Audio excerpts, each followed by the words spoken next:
Welcome to the Clear Lake Area Chamber of Commerce, Clear Creek ISD Board of Trustees Candidates Forum. My name is Peter Winchell. I am the Executive Director of Communities and Schools Bay Area and Chairman for the Clear Lake Area Chamber of Commerce Education Division. Before we begin our forum, I invite you to join me in prayer. Lord, divine source of all wisdom and truth, tonight we hear from three members of our community who have been called to educational leadership in our community. Lord, open our ears this evening to hear the message of our speakers and call us all to action. Give us the courage and grace to do your will in response to what happens this evening. Lord, divine teacher, help us to recognize you today in the message we hear, in the conversation we share, and in our lives shared in common. And may the blessing of God, his peace and love, rest upon our forum, our presenters, and all those in attendance tonight. I would like to thank the Board of Directors of the Clear Lake Area Chamber of Commerce for supporting this important event for Clear Creek ISD. In particular, I would like to thank Chairman of the Board and former Clear Creek ISD Board of Trustee, Bob Davey, Chamber President and CEO, Cindy DeWeese, and Government Affairs Division Chair, Brian Freedman. We know there are current Board of Trustees and elected officials on the broadcast. We thank you for taking the time to be with us this evening. It is my pleasure to recognize Texan Bank as our forum sponsor. Texan Bank is a strong supporter of education excellence in our community and values their partnership with the school district. I would now like to introduce to you our candidates who are participating in this forum.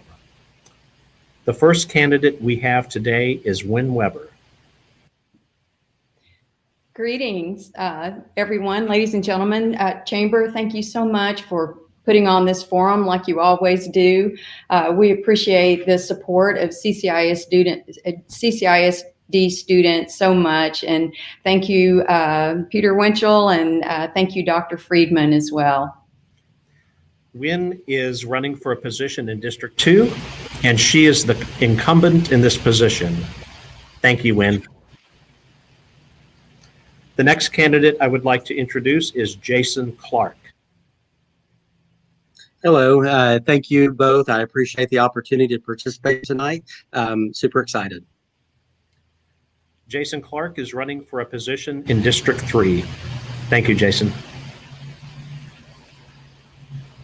The final candidate I would like to introduce is Arturo Sanchez. Hey, Peter. Hey. Arturo Sanchez is running for a position in District 3, and he is the incumbent in this position. Thank you, Arturo. Now, it is my pleasure to introduce Dr. Glenn Freedman with EduSafe Systems Incorporated. Dr. Freedman will review the format of our forum and start the proceedings. Dr. Freedman. Thank you, Peter, and thank all of you for joining us this evening to meet and hear from the candidates for the Clear Creek Independent School District School Board. We have three goals for the forum: to introduce the candidates to the community, to provide a fair, impartial forum for voter information, and to inform voters about the candidates' views on issues that affect CCISD and our community. All questions have been developed and reviewed by the Chamber's Candidate Forum Committee.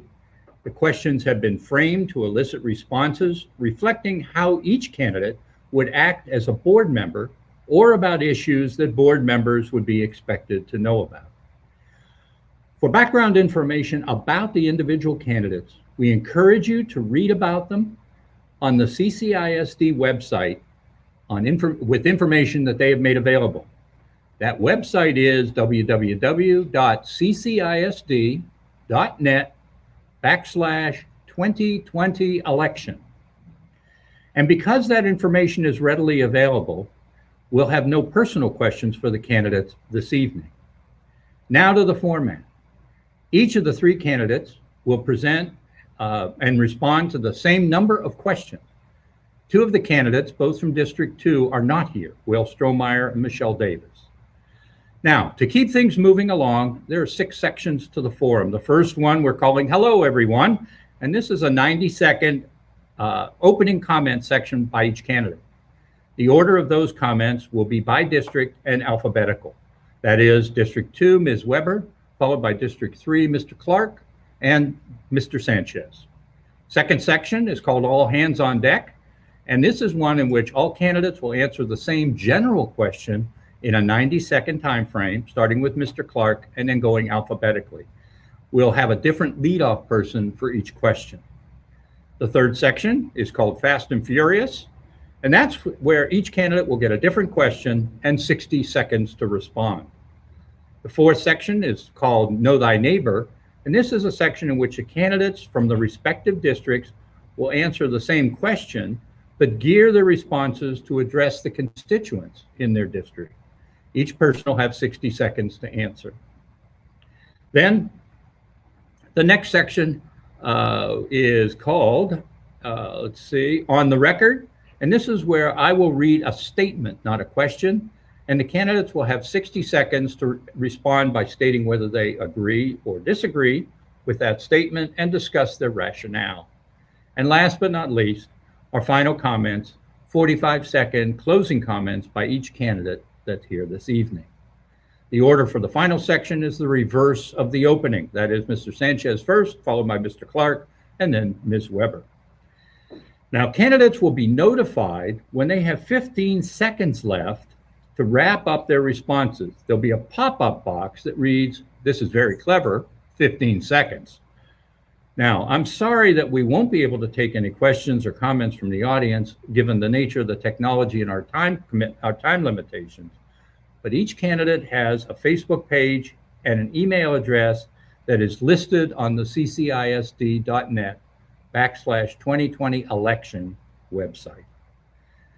Well, now it's time to get started. In this first section, each candidate will have 90 seconds to make an opening comment, and the order of those comments will be by district and alphabetical, as I have said. We'll lead off with Jason Clark. Jason, the floor is yours. Thank you. My name is Jason Clark. Excuse me. I'm a 17-year educator in a nearby district. My experience ranges from 4th grade all the way up to high school. I've been both a teacher and an administrator, so education is my passion, and I think it's very important to have an educator's voice on a school board. We need to see more of that. Additionally, my wife and I, whenever we were looking for a place to live, we selected Clear Lake because it has such an excellent school system. That really drew us to Clear Lake. I have 2 children. I have a daughter, Maddie, and a son, Jack.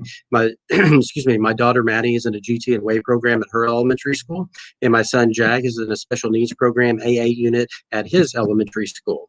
And with my son being in special education and me really participating in that and advocate for him, it's created a passion for special education outside of being an educator, to where I think that's an important voice to have on the board as well.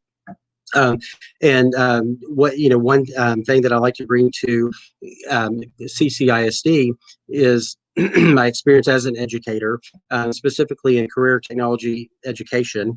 I realize that not all students are on the path to college, and career technology education is a good avenue for them to travel to be contributors to the community. I'm a big advocate for students and teachers alike. And try to make all decisions in the best interest of the student. Thank you. Thank you very much. I appreciate that. And Wynn, we'll go with you next, if that's okay. Yes, sir. Almost said Your Honor.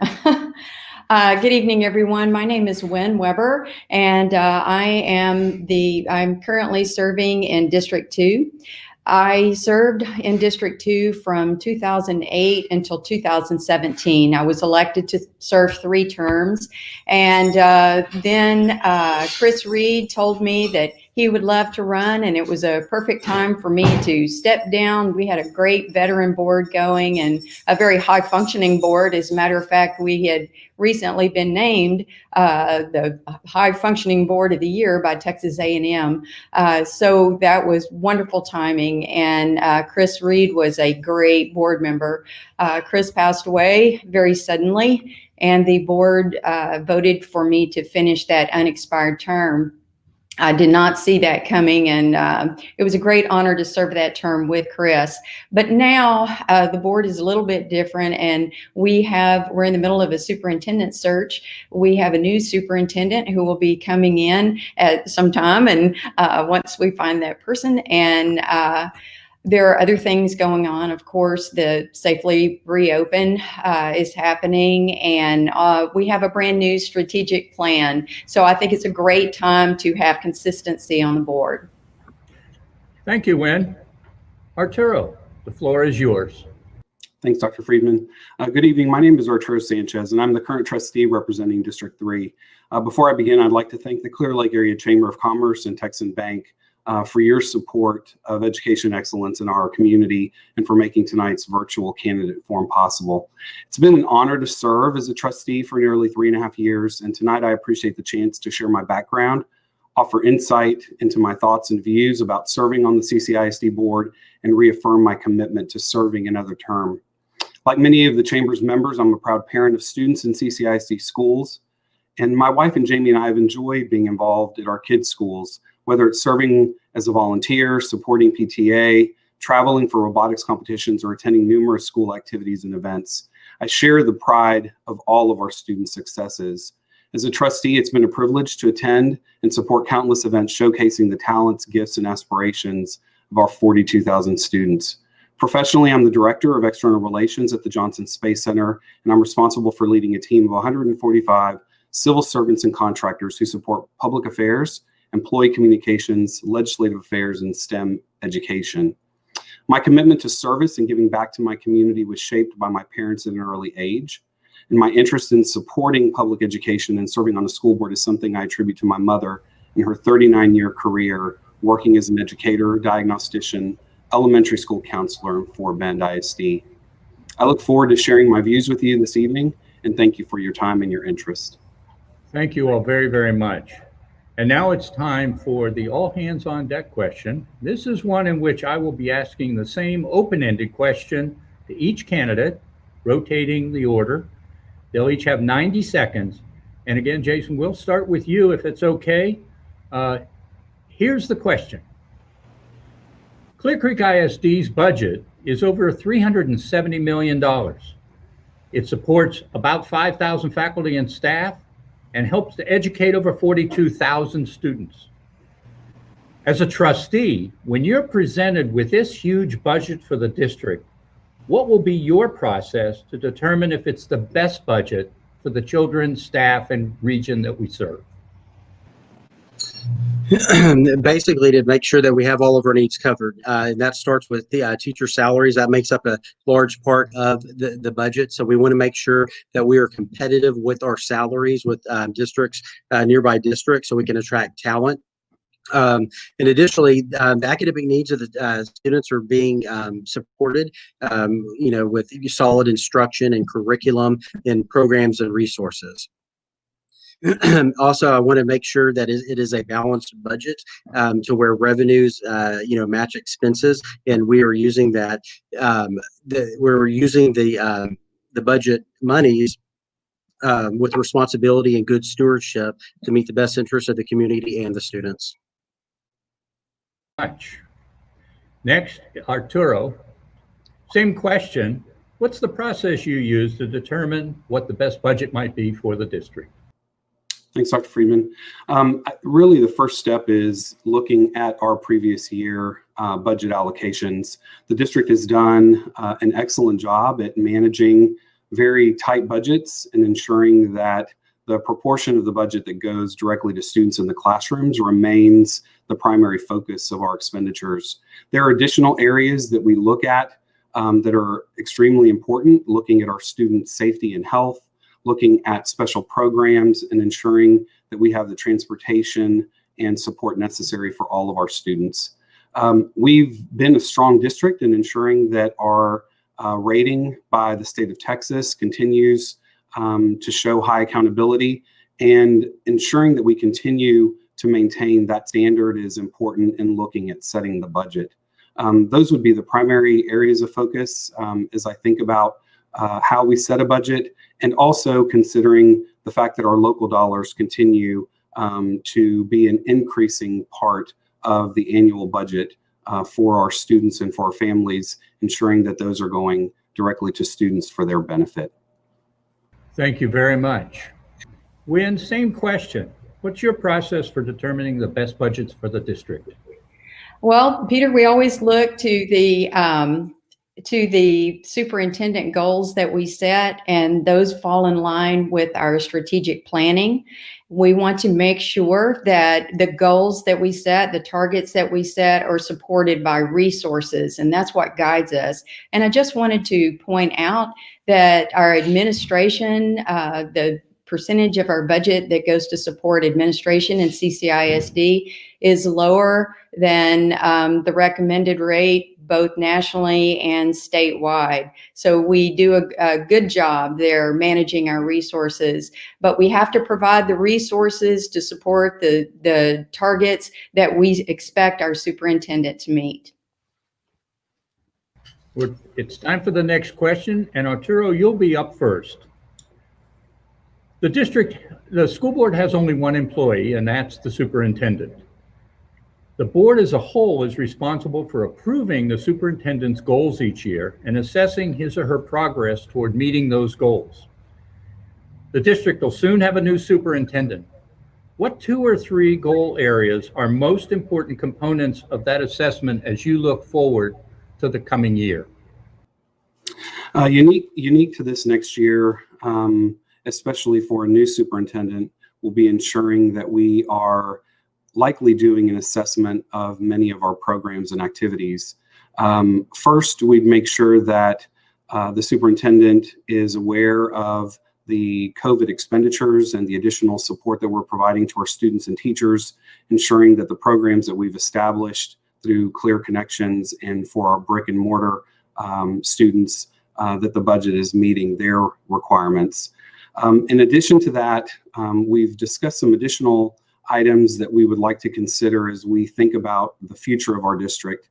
Thinking about our continued growth, as we were anticipating prior to COVID, is something that we would want to pay attention to. There has been a slight decrease of students across the district following COVID, and that is something we'd want to make sure that we are paying attention to. And finally, looking at the legislative session, there were many things that passed in the last legislative session, specifically House Bill 3, that provided some opportunities to our youngest students and to many of our students and teachers across the district. Those would be 3 of the areas that I would want to focus on with the new superintendent. Great, thank you very much. Wynn, you're next, and the same question. As you look forward to the new superintendent coming in, what 2 or 3 areas would be the most important parts of an assessment for you in the coming year? Thank you, Dr. Freedman. One thing that we are looking at is the equity across the district. In 2011, I believe it was, we made the hard decision to do a curriculum management audit, and the hard work that came after that paid off big time in creating alignment through the district. Now we're looking at equity and the access our students have to resources. And we want to see where those pieces are, not just with students, and giving them voice, but also with our staff as well. So equity is going to be a big piece. And with that comes communication with the board, and transparency with the board to build that trust that we're spoiled with. We're accustomed to having a trust with our superintendent, between the board and among the board members, but also with our community. Again, Jason, the same question. In the coming year, you'll have a new superintendent, and I'd appreciate hearing what your ideas are toward the components, 2 or 3 areas, 2 or 3 goals most important for you in the coming year. Yes, sir. one would be academic process. Progress, academic progress. I know that in 2018 and 19, there was 3 schools put on improvement plans because they received scores of a C, C, and a D. And to me, I think that in Clear Creek ISD, that shouldn't be acceptable. And so I want to make sure that he or she is putting resources and strategies in place to improve the scores and bring those campus up to par and beyond. That's one focus. Additionally, is engaging the community, making sure that they have a voice, creating transparency, but also a forum where we can get ideas, feedback, and thoughts from the parents. And thirdly, in response to COVID, obviously returning safely to school. But in addition to that, there's been big learning gaps that happened last year from March to June with kids when they're not getting quality education from their teachers. And so I think that there needs to be some strategies put in place to shore up those gaps that students have developed over that 3 or 4 month period, whether it's diagnostic to meet them where they are and help them grow. But that's something that we need to nip in the bud and correct. So it's not a continuous problem going on. We need to dig out of that hole. Great. Thank all 3 of you. And the final question in this section, we start with Win. Assume that I'm an undecided voter. What's your wow? What is it that would inspire me to donate my time, effort, money to vote for you? And then get out and vote. Well, I have been a criminal lawyer for 31 years now, and I am a lifelong learner. I'm committed to education. It excites me. And the only reason I ever wanted to be a trustee was because I want to make the lives of children better. I have shown up and done the work.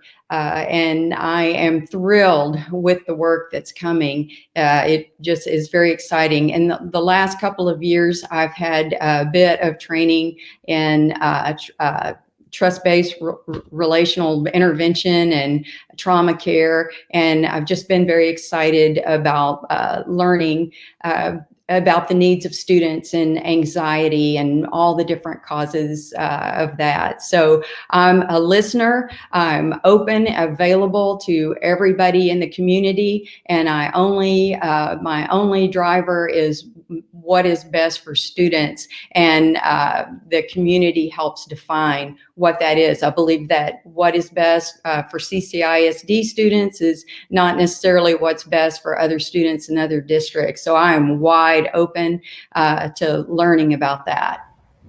Thank you very much. And Jason, you're up next, and I'd appreciate hearing what your wow is. Yeah, like I mentioned earlier, I have 17 years experience as an educator in a nearby district. Excuse me. And so I've been on the practitioner side. I've interpreted and I've implemented, policy. And now I want to give a shot at the other side. I want to take that experience and adopt policy with the benefit of knowing how it can affect the school and the classroom and the individual student. My livelihood is making decisions in the best interest of the kid, of the student. I do that each and every day, and I think that's a powerful voice to have on the board. We having a son in special education. I know there's been some challenges with special education in Clear Creek, and I want to help bridge the trust and be the voice, build the trust back with the parents in the community and CCISD, and be the voice of education on the board. I'm very passionate about it. So a combination of my interest in special education and having the experience in education, I think makes me a perfect fit. Very much. Arturo, tell us about your wow. Thanks, Dr. Freedman. When I joined the board almost 3.5 years ago, my wow was doing something that I had had a lifelong dream of, serving on a school board, of getting to provide opportunities for students across our entire district. My commitment to learning does not stop with the work that I do on the school board. And 3 years ago, I enrolled in a PhD program. As I continue my studies and think about the importance of focusing on lifelong learning It's something that I think is important to model for our students, and I think it's something that's important to our community. My commitment to education spans my entire career. The opportunity to support students who were most underrepresented in areas of STEM education and other fields is something that I've had an interest and a passion for. And the commitment that I would make that I believe is a wow is the accessibility and commitment to ensuring that all students are finding success in our district. It's a privilege to serve, and it's a privilege to hear from parents and teachers and staff across the school district, and I don't ever take that for granted. Thank all three of you. It's now time to move to the next segment, the Fast and Furious segment, in which each one of you will get a different question and 60 seconds to respond. All of you will be on the screen at the same time for the next series of questions. Jason, we'll start with you on this one.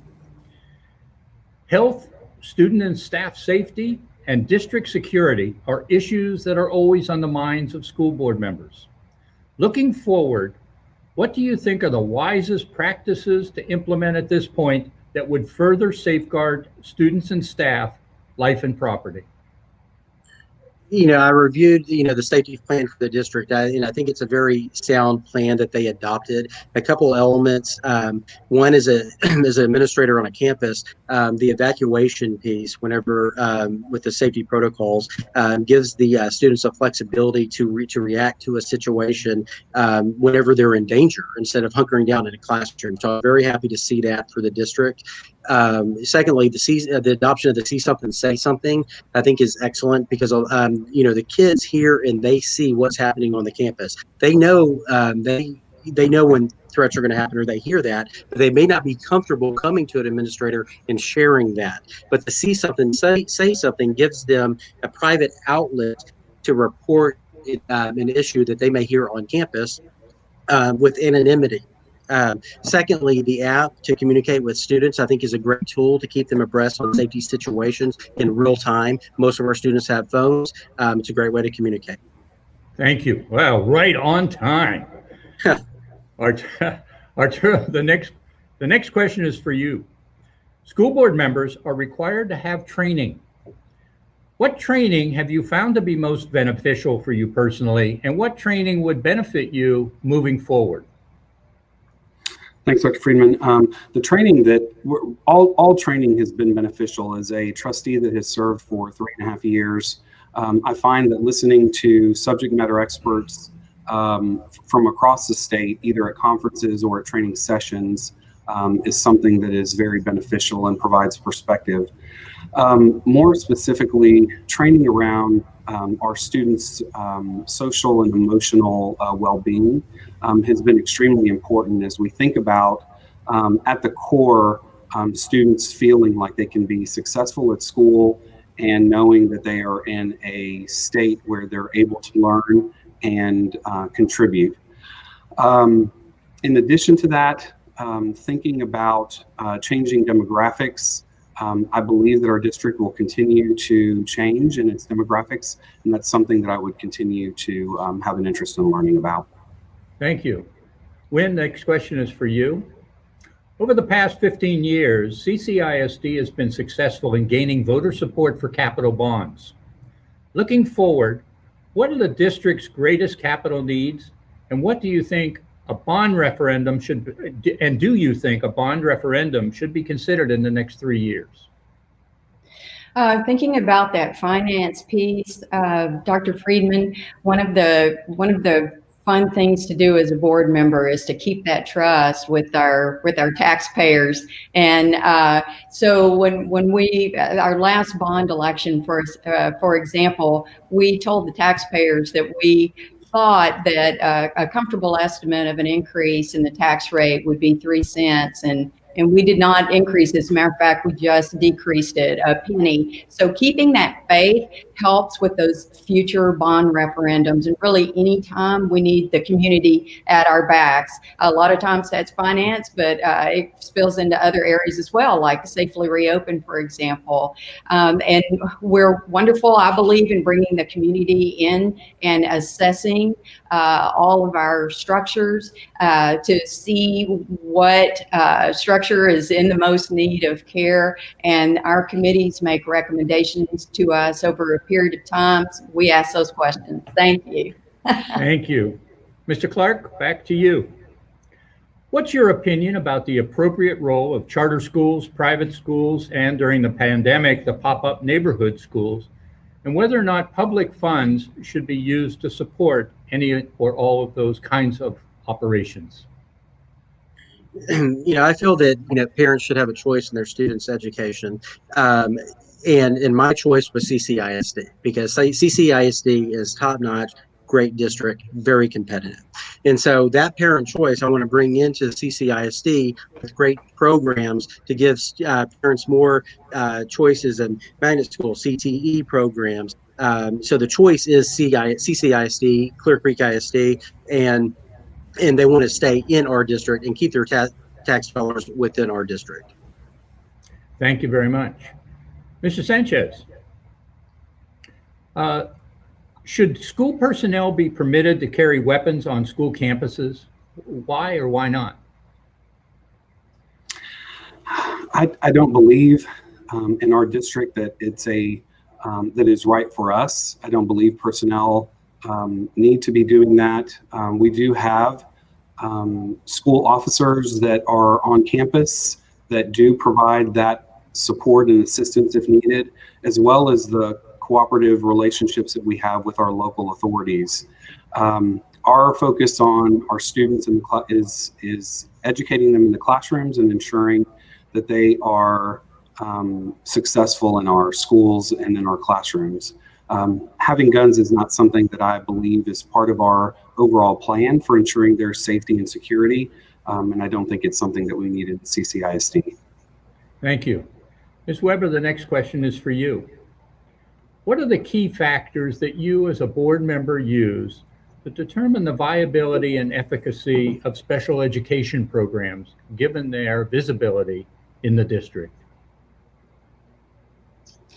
It wasn't that long ago when we had an audit of our special education program. And so I always look to the audit for the recommendations, and then those things are reviewed at a regular basis. We have a new director in our special education program, Dr. Michelle Staley. And as a matter of fact, she grew up in my town, Nassau Bay, and was swim coach here, which is a pretty proud tradition in this little town.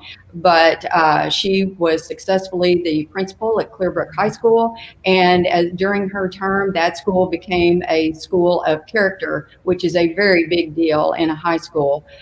So the personnel in the special education department is a big piece of that, something I look at, but monitoring and the feedback from the parents. We have a parent committee for special education, and I'm so proud to say that they're a very vocal group. So I look to their feedback. Thank you. Jason, next one's for you. We keep hearing that CCISD's demographics are changing. In your view, how are they changing, and what are the implications of those changes for a school board? Is a greater ESL population is coming in. And so with the greater ESL population, coming in, there's different strategies and techniques you need to teach, the English second language learners. And so whenever you're planning, as a board member, you need to take that consideration, and you need to see that, coming, and what are you going to do to address that? What kind of resources are you going to budget to address that population of students? Thank you. Arturo, next question is for you. A community member writes to you detailing a serious violation of district policy by a particular principal. What do you do as a school board member? As a board member, it's not uncommon to receive communications directly from parents or from concerned staff. And really our goal is to ensure that any questions and discussions happen closest to where the concern has taken place. If it is something that would occur with a principal and there is someone who's had a concern with either a decision that's been made or something that has occurred, my recommendation to them would be to reach out to the Director of Parent Assistance, Tony Davila, and he is in a position to provide support to a parent if that's where the question is coming from, and would be able to assist in ensuring that it follows the process to ensure that we're taking care of their concerns. Thank you. Wynn, the last question in this section is for you. Imagine for a second that our local state representatives were here with us this evening. What suggestions might you have for how the legislature can help public education in general, or CCISD in particular? I would ask that they not give us any mandates that don't have funding to support them. And I would also ask them to continue their support of House Bill 3 funding. I also would ask them to take a look at the online learning that we have and requiring students to sit in their seat at home behind the computer for a number of consecutive minutes and build in some time when the kids could get up and exercise and maybe use other forms of education rather than being glued to a seat for hours on end. Great, thank you. And that completes this section. The next section gets to the districts themselves. We're calling it Know Thy Neighbor. And in this section, I'm going to ask the same question to each of you, but I'd like you to address the question as if you were speaking directly to the constituents, to the voters in your district. And Arturo, we're going to start with you in this round. Overall, in your district, how effective do you think virtual learning has been for students and teachers? And why? And as a follow-up, would you like to see virtual learning continue as it is after the pandemic has passed? Thank you, Dr. Freedman. Virtual learning, as we entered into it as a district, has been a bumpy road and has been an extremely challenging learning situation for some students and some families. Because we entered it at such a pace because of COVID, I think it forced us to move quickly through training and preparation that we otherwise would have ensured was in place. Aside from that, the overwhelming feedback and comments that I've received has been very positive, and people have appreciated the chance to have their children at home to provide them a safe environment for a variety of reasons, health related, not as one of the primary ones. It's not perfect. It is something that we continue to work on. I do believe it will be something that we should continue beyond the pandemic. Thank you. Also, from representing the candidates from District 3, Jason, your views on virtual learning as it applies to District 3. It was a necessity. Whenever the challenges that we faced, we had to go that direction. And all districts were making the best decisions they could at that time. So it was a necessity. I also think there's a reason why 60% of the parents want their kids to come back to brick and mortar school, because there's no replacement of quality teachers, quality instruction. And ultimately, I mean, that is where we need to be. I've had experience over the years with virtual learning, and it has to be a very, very highly motivated student to excel in a virtual setting across the board. The majority of the students, by far, with what I've seen with my experience, do better in front of a traditional teacher with that instruction. They need that connection, and they want that connection. So out of a necessity, it was a good thing, but going longer with little pockets of students, but it's not the new way, in my opinion. Thank you. Wynn, for your district, District 2, could you comment on how you think virtual learning is going for the teachers and students and what you would like to see? There are still issues in connection and issues in keeping that bandwidth going. There are issues in my community about multiple users in a household and just not having the bandwidth. There are, we're getting hot spots, so we're trying to help some of the students who have no access at all from home, but there are still connecting issues. There has been an improvement in our communication between the district and our helplines and our students and our home and our teachers as well, learning this online process just by leaps and bounds. But I have to say that we were ahead of the curve when we started. This process started a long time ago, just getting devices in the hands of students and working on our student code. It's also a great tool for, I recognize that every student is a snowflake and they have different needs. And so it's nice for some students to be able to learn that way. But please, ladies and gentlemen, in my community, use your voice. Tell me what works, but tell me most of all, I want to hear what isn't working for you. Thank you. And that completes this. That completes that question.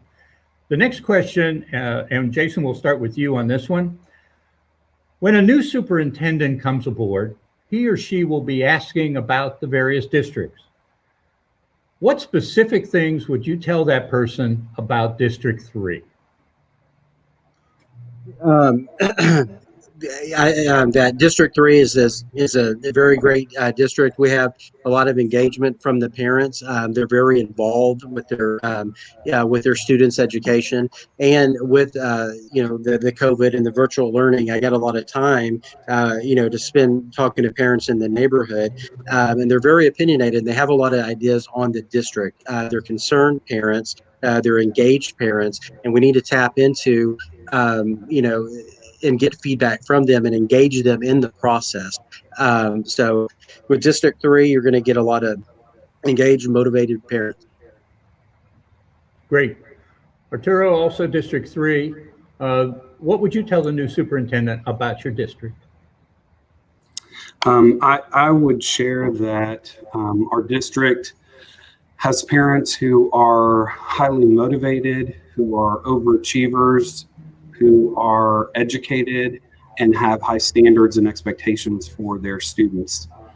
They believe in the importance of having options and choices, and they don't expect the district to get complacent with the programs that it offers. They look for their students to get advanced credit. They want them to take dual credit if possible, and they value gifted and talented programs as well as dual language and different activities like robotics and the arts and sports. They are involved in their students' education, and they are role models for what they expect them to achieve. Thank you. And Ms. Weber, District 2 is both on the north and south side of the lakes. What would you tell a new superintendent about your district, District 2? In District 2, we have a lot of parents who are second generationers in CCISD. They attended here, and so there's a lot of love going into it, and certainly a lot of support. We have a strong volunteer spirit in District 2. They show up. They show up as class volunteers. They show up as committee members. They're on booster clubs. They are always there, and they pay attention. But they are also there to support. They'll tell you when something's not going well, but they'll tell you when something's going right. Thank you. Now we'll go to the next section, and that one's called On the Record, where I'll read you a statement, not a question, but a statement, and you'll have 60 seconds to respond by stating whether you agree or disagree with what I just said, and discuss your rationale. And Wynn, we'll be starting with you on this round. One of the greatest threats to public education is the loss of local control of schools from locally elected school boards to the state and federal government. Do you agree or disagree, and why? I agree, because I believe that our community knows what is best for our students and what education looks like. We have a community accountability report that goes into some pretty good detail about what our community thinks is right for CCISD. I don't believe that one size fits all. I believe that we have unique needs, and the only way to get these, sort of like federal sentencing guidelines in the law, you need to have some local input.